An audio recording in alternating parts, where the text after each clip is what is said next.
po, yung pupunta natin yung palengke, yun ang pinaka-sentro. Tayo po is bungad.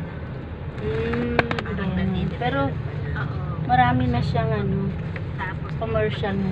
Opo. Maraming commercial. Marami na. Sa tapat po kasi ng SM Baliwag, marami pong sakayan going to other points of Bulacan.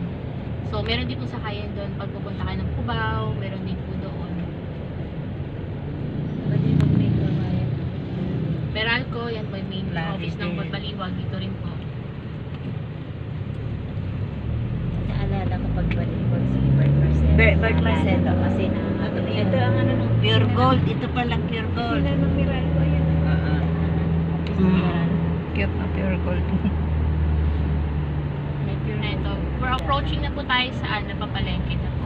So one ride lang pala ng jeep ito papunta. Yes po, kahit Oo. tricycle po pwede. One ride tsaka San Jose. Ah, Parang accessible Tandang na. Sura lang. Oo. Apo, sa Parang Tandang Sura. Yung looban ng Tandang Sura, Oo, ganito po. ganito yung way niya, San highway. Alfonso Bustos.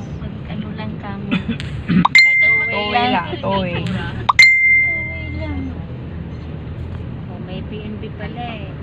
May isa na nga malls din. Kasi ang naisip ko, pagdating ng sa RCS Baliwag, Baliwag. Ayan. di ba probinsya na? Mga yung mga pati, Oo. puro bahay na din. Ano diyan? Hindi, Mga masters. Baka type yung dito.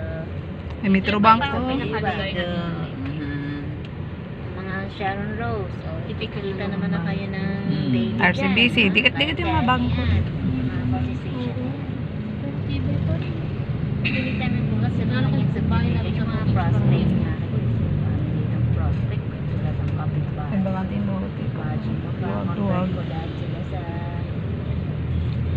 yan, makonvert ko ito. Yeah, so dito, dadaan na po Baliwag, tayo. oh. Ito, nanggaling na po yan sa lugar Cubao? natin.